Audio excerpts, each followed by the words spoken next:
In even the most capable philosophical hands, the common good remains a slippery concept. Many gifted thinkers and politicians speak of the common good freely, but few can describe it adequately. Like water, its essence slips through their fingers. This is due to the term's complexity. Common good is composed of two rich, philosophically pregnant notions: goodness and commonness. Reflection on these two notions is ancient. How a thing is good has preoccupied philosophers since the dawn of human thought. How a thing may be common has pressed philosophers less throughout history, but even the ancients recognized that the question of a thing's commonness remains as intricate as the question of a thing's goodness. So fundamental are these two notions to grasping reality, every age must take up and master them. When we modern and postmodern thinkers try to describe the common good, and thus grapple with its notions of goodness and commonness, we find one of these two notions more elusive than the other. Which of the two might surprise us? It is not the common good's goodness. Despite the philosophical confusions of our age, we more or less still agree as to what constitutes a good, and as a result, what constitutes evil. We deem health a good, for example, and disease an evil. One is embraced as perfective, the other repulsed as destructive. To my knowledge, no one yet has lauded COVID-19 as a good. So we moderns and postmoderns have not completely lost our minds. We still have a shared sense of what goodness is, even if we sometimes mislabel evils as goods. So when it comes to describing the common good, it is not the common good's goodness that eludes us, but its commonness. What does it mean for a good to be common? How is a common good common? Are all common goods common in the same way? How is our example of health common? Is health a common good, properly speaking, or does it only appear to be common? How do we know the difference? Is there a difference? Unfortunately, few of us can answer these questions well. The reasons may not be our fault, but we should admit that along with our secular contemporaries, we remain unversed in commonness. A sign of our ignorance is that we seldom ask questions about commonness. We take it for granted that we know what commonness is. In the first half of the last century, Charles de Koninck was well aware of modernity's inexperience with commonness. He recognized that individualism and its philosophical prerequisites had so captured the popular imagination, even among Catholics, that the common quality of the common good was disappearing from view. As a result, political discourse, to say nothing of political life, had entered serious difficulty. Between the world wars, de Koninck spoke up among Catholic philosophers to remind them of the primacy of the common good. Not simply as a practical concept, but as, in accord with its classical conception, a speculative one. De Koninck recalled for his contemporaries not only that, but also how commonness, like goodness, is primarily something objectively real and metaphysically constituted, and only secondarily something subjectively perceived and practically useful. To revive the objective and metaphysical notions of goodness and commonness among Catholic intellectuals, many of whom had traded these for easier subjective and practical notions, de Koninck composed his famous essay, The Primacy of the Common Good, against the personalists. In it, de Koninck spends 80 pages reviewing the objective, metaphysical notions of both goodness and commonness, aiming his explanations at correcting the modern depreciation of the common good. It is interesting to note that in the entire essay, de Koninck dedicates only 3 sentences to reviewing the common good's notion of goodness. And the whole rest of the essay, he reviews the common good's notion of commonness. This is remarkable. De Koninck knew his audience and its difficulty with grasping not goodness, but commonness. He spoke to this difficulty directly. He aimed not simply to revive the notion of commonness for modern thinkers, but thereby to render the common good intelligible again in philosophical and political discourse. For the sake of the common good, de Koninck wanted his modern readers to appreciate the common good again as St. Thomas and the medievals had appreciated it, and as Aristotle and the ancients had before him. In this talk, we shall review de Konink's work in the primacy of the common good to revive the concept of commonness. Unfortunately, his argument there is neither systematic nor linear, so we are forced to extract from his text the principles that he employs to explain commonness. We shall examine 4 of these principles. They are: the more diffusive the cause, the more elevated it is; the common good is distinct from the particular good; the common good is not a composite of particular goods; and a common good in causando is distinct from a common good, or a good common, in predicando. None of these principles alone clarify the question of the common good's commonness, but all together they paint a metaphysical picture in which commonness, properly understood, appears in sharp relief. So let's begin then with the first principle. The more diffusive the cause, the more elevated it is. I just mentioned that in the primacy of the common good, de Koninck reviews the notion of the common good's goodness in just 3 sentences. These sentences read, "The good is what all things desire, inasmuch as they desire their perfection. The good, therefore, bears the note of final cause. Accordingly, the good is the first of causes, and consequently diffusive of itself." We need not comment further on this review except to note how it ends.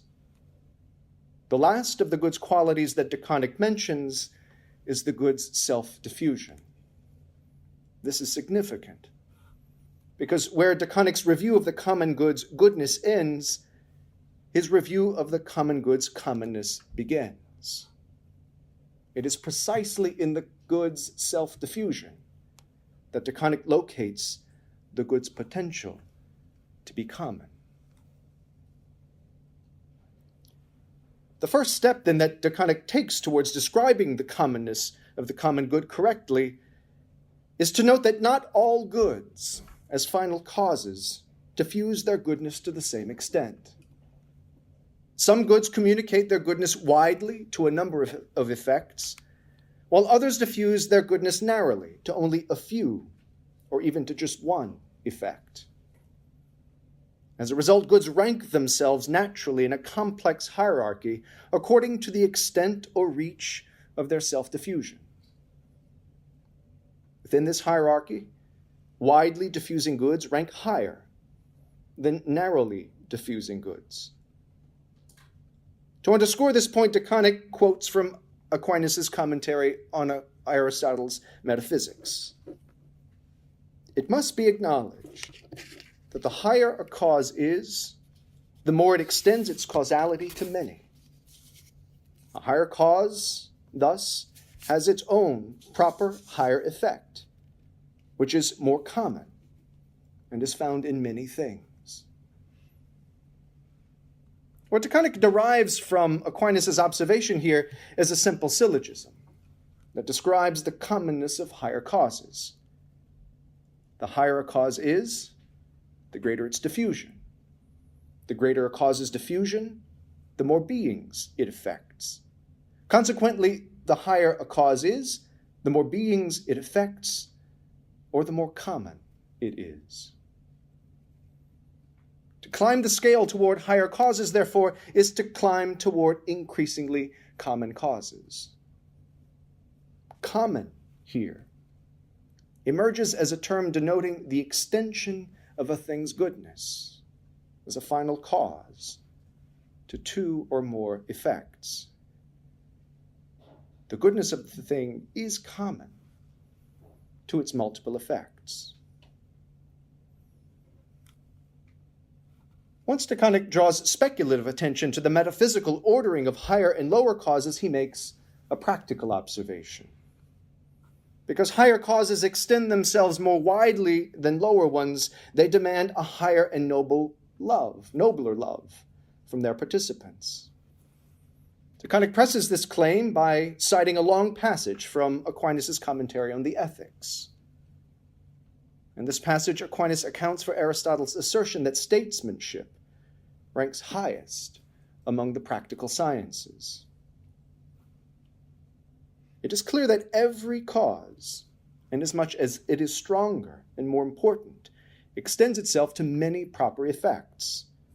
Therefore, the good, which carries the note of final cause, and inasmuch as it is stronger and more important, extends itself to many effects. Thus, if the same end were the good of one man and of the whole city, it seems better by far and more perfect to undertake, that is, either to procure or to save and preserve that which is the good of the whole city than that which is the good of one man. Now, certainly belongs to the love that obtains among men that a man should strive for and preserve the good even of a single individual. But it remains better and more divine that this love should be shown to the whole nation and to cities. That is to say, while indeed love should be shown to only one city, by far it remains more divine to show this love to the whole nation, in which many cities are contained. Aristotle calls more divine that which relates more to the likeness of God, who is the universal cause of all good.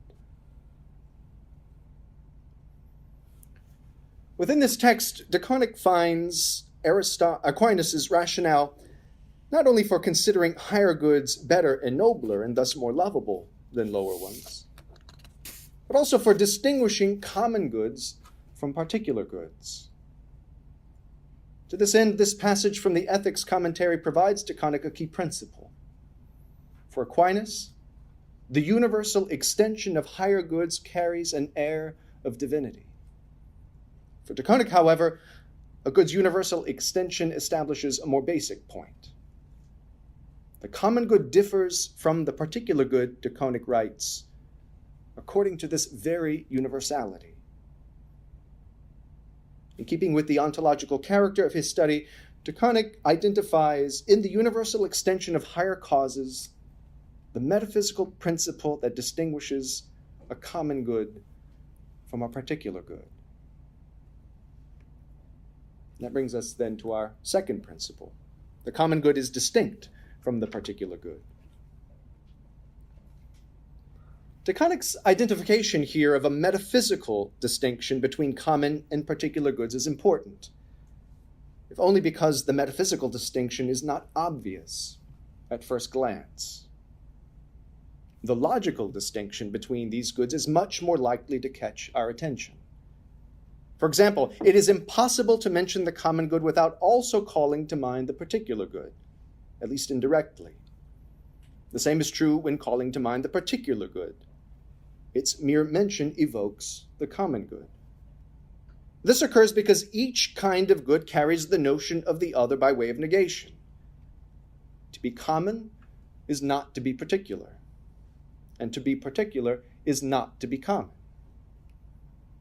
But the logical distinction between common and particular goods does not tell us why or on what grounds the two goods are distinct in reality.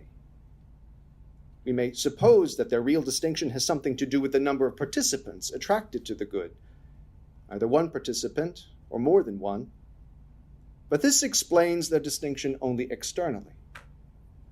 Such an external description tells us little of what distinguishes the goods internally or ontologically. Still less does the greater number of the common goods participants justify the claim to its primacy over the particular good. DeConnick is right, therefore, to fix on the universal extension of higher goods as the principle of higher goods' distinction from lower goods. This principle tells us something real about common and particular goods in themselves, something that is more than a mere description of their effects. As a result of the universal extension of higher goods, the common good bears what DeConnick calls, quote, the note of superabundance. He means that the common good possesses a superabundance of goodness, which the particular good by nature lacks.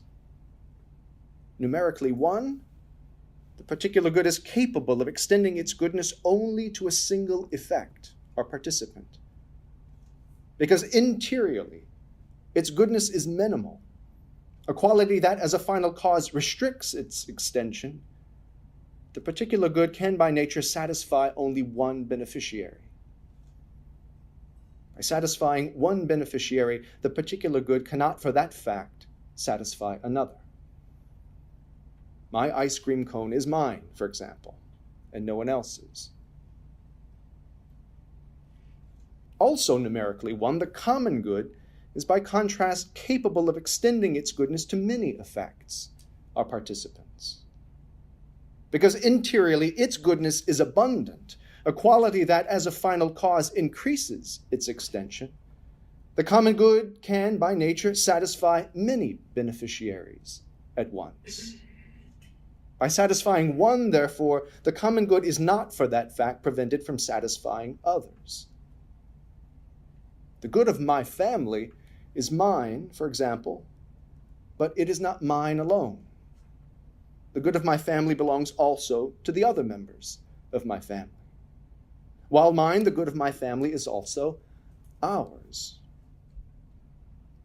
Such then is the effect of the common good superabundance. In belonging to one, the common good belongs to all, to whom its extensive goodness remains proper. For DeConnick, the common goods note of superabundance distinguishes common goods ontologically from particular goods. The note of superabundance is not the only principle of distinction, however. Other principles flow from the common good's superabundant goodness. DeConnick writes, for example, that the common good is, quote, more communicable than the particular good, which reveals the degree to which, due to its superabundance, the common good is, quote, eminently diffusive of itself. Furthermore, the common good, quote, extends itself to the individual more than the particular good. As a result of its greater communicability, the common good extends itself more to the individual than does the particular good, because as more communicable, the common good has more of the individual's proper good to communicate. My family is more mine, for example, than my ice cream cone. These three principles of distinction between common and particular goods lead DeConnick to declare the common good, quote, the better good of the individual than his particular good. In this brief statement, we see DeConnick's argument for the primacy of the common good begin to take shape. Already we can appreciate how his argument is not practical, but ontological in nature. Satisfied that he has adequately distinguished common goods from particular goods, DeConnick turns to apply this distinction against a manner of speaking by which particular goods are often confused for common goods. And so we arrive at our third principle. The common good is not a composite of particular goods. In accord with St. Thomas Taconic recognizes that the superiority of the common good over the particular good is qualitative and not merely quantitative. The common good is superior in form and not just in matter. The common good really is better and not just bigger. Because Aquinas and Taconic value the superiority as something objectively real, each is sensitive to how we obscure this reality in everyday speech. For example, Taconic observes that we habitually label as common goods gathered quantities of particular goods. This is a misnomer, Taconic argues, not only for implying that the common good is simply bigger than the particular good, but more importantly because a collection of particular goods bears no formal resemblance to the common good. Taconic explains this formal difference as follows. The common good is better than the particular good, but not because it might include the particular good of all individuals. So constituted, it would not have the unity of the common good as something universal. It would be a pure collection, and as such, only materially better than the particular good. A candy jar in a doctor's office, a pension fund, and a water reservoir are, quote, pure collections of this kind.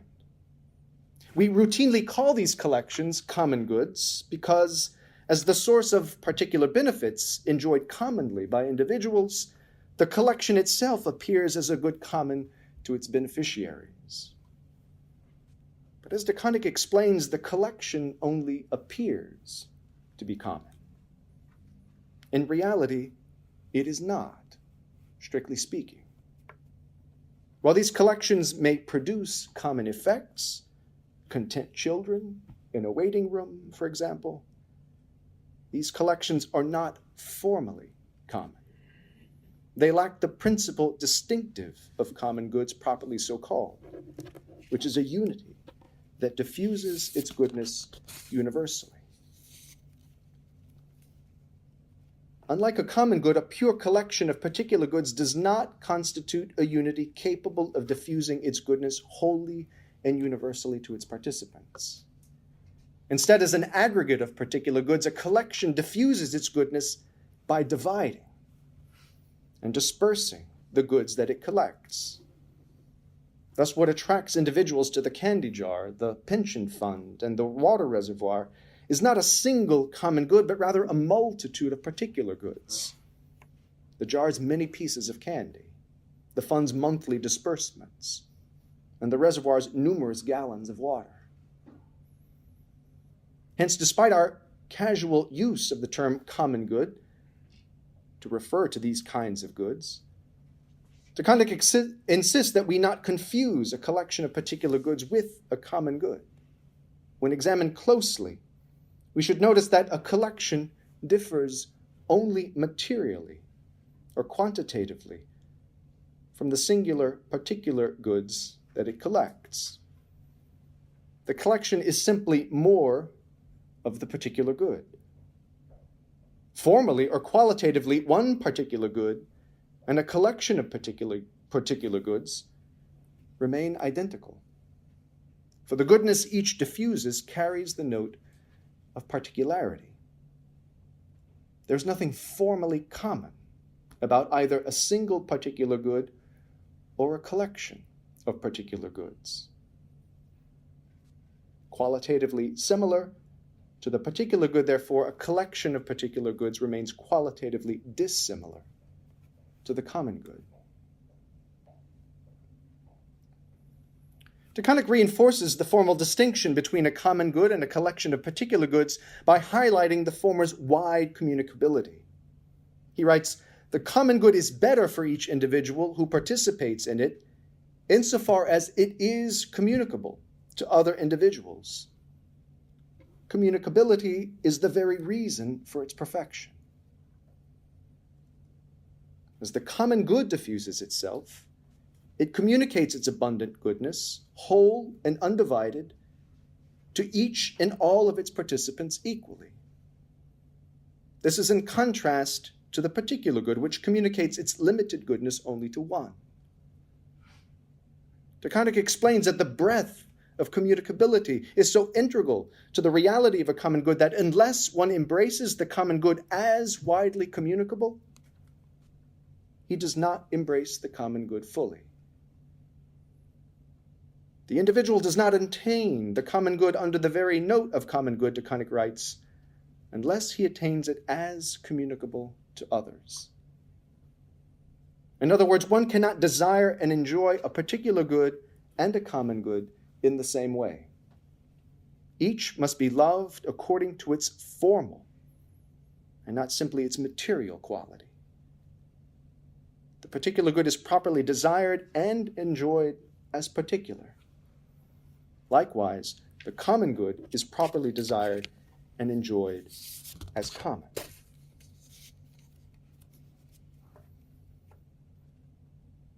After reviewing the formal distinction between a common good and a collection of particular goods, DeConnick provides an example of a common good to illustrate just how, in contrast to a collection of particular goods, the common good diffuses and communicates its one goodness universally and widely.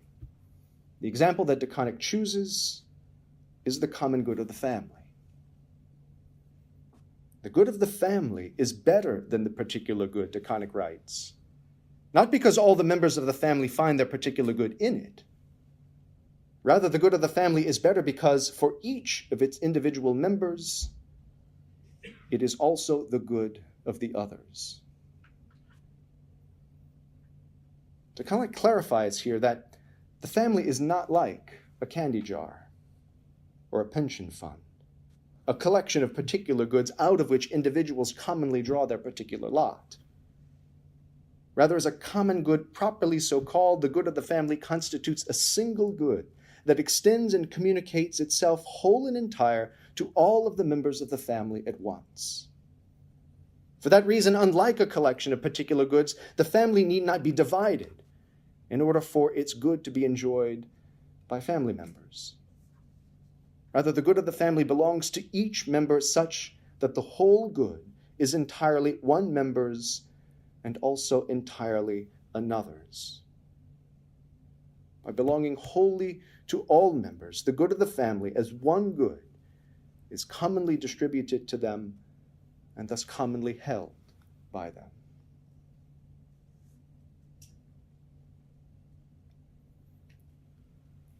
Finally, a good common in causando is distinct from a good common in predicando.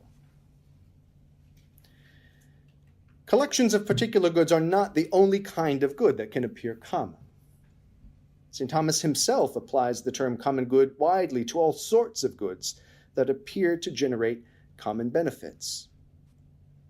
As Gregory Frelich has noted, Aquinas labels things as varied as money, honor, victory, justice, peace, happiness, the perpetuation of the species, the order of the universe, the good convertible with being, God, and even children as common goods. Despite this wide application of the term common, however, Aquinas does not consider all of these goods to be common in the same way. He observes that some of these goods we call common, but in fact are not, while others are common in actual fact. Aquinas explains this distinction in question 7, article 6 of the De Veritate. He writes, "A thing is called common in two ways. First, a thing may be called common by way of attainment or predication, per predicationem, as when through an act of reasoning one thing is found in many things. What is more common in this sense is not more noble, but more imperfect, as animal is more common but less perfect than man. Thus, in the life of nature, thus is the life of nature more common than the life of glory. Second, a thing may be called common in recognition of its causality, per modum causae, as a cause that remains numerically one extends itself to multiple effects. In this way, what is more common is nobler, as the preservation of the city is nobler than the preservation of a family. According to the second way, the life of nature is not more common than the life of glory. In this text, Aquinas distinguishes what is common in predicando from what is common in causando in order to explain why the life of nature, which is found more commonly than the life of glory, is not for that fact nobler than the life of glory. The reason is that neither the life of nature nor the life of glory represents a cause. Each is rather a good found in multiple instances. Only a cause that is more common is for that fact nobler.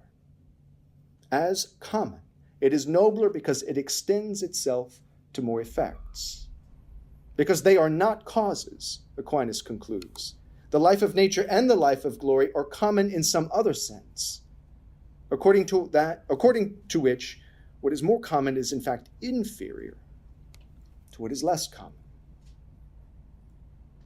Aquinas observes that the life of nature and the life of glory are not common causes, but rather common names that we construct to signify what we find existing in numerous separate instances. What we find in all animate creatures we call the life of nature, and what we find in the beatified we call the life of glory. Though at times we may speak of life as a cause extending itself to living things, such talk is only metaphorical. We do not mean that there is an actual life, numerically one, it's extending itself and animating various receptive forms. The extension of life takes place only in our reasoning, as we predicate a common name to what is possessed individually by all living things. It is thus by predication, in predicando, that life is something common. As Aquinas observes, what is more common by predication is inferior to what is less common, as in the case of the common names man and animal. Though less common in predicando than animal, man is nobler, as it names something more perfect. Thus the life of glory, though less common in predicando than the life of nature, is nobler than the life of nature. By contrast, a thing common in causando is a single reality that, through the exercise of some causality, extends itself to many effects. It is thus that the good of the family and the good of the city are common. Numerically one, each as a final cause diffuses its goodness to many at once. As real causes, the good of the city is nobler than that of the family, as it is more common in causando and extends itself to more effects, including families.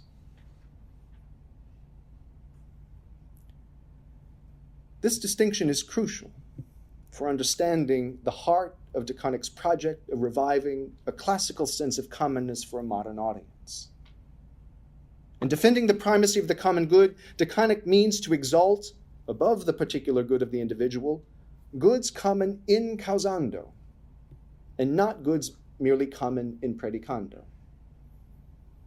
These latter are in themselves, despite their common predication, goods held individually and particularly. Again, the scholarship of Freilich is helpful here. He explains how the commonness of goods common in predicando is only virtual and not actual. He writes, health, temperance, and knowledge are goods realized in individuals, but they take on a universal character in the intellect. What really exists are many individual habits of health, temperance, and knowledge.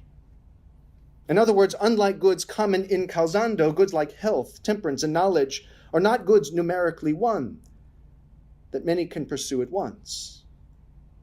Rather, each is a good numerically one in each individual who possesses health or temperance or knowledge.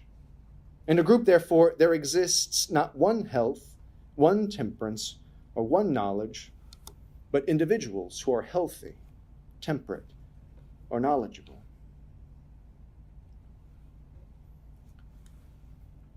It should be apparent by now when we speak of the common good of the family and the common good of health, for example, we are employing the term common in an equivocal manner. These two goods, the first common in causando, the second common in predicando, are not common in the same manner, not even analogically. Health is a good that acquires a single common quality only in the intellect, while it remains multiple and particular in reality. By contrast, the family is a good numerically one in reality, that diffuses its goodness commonly to many effects at once. In the primacy of the common good, de Koninck does not press the equivocal status of these two uses of common, but he is certainly aware of it. In comparison to the particular goods of individuals, he elevates only goods common in causando as being higher and nobler.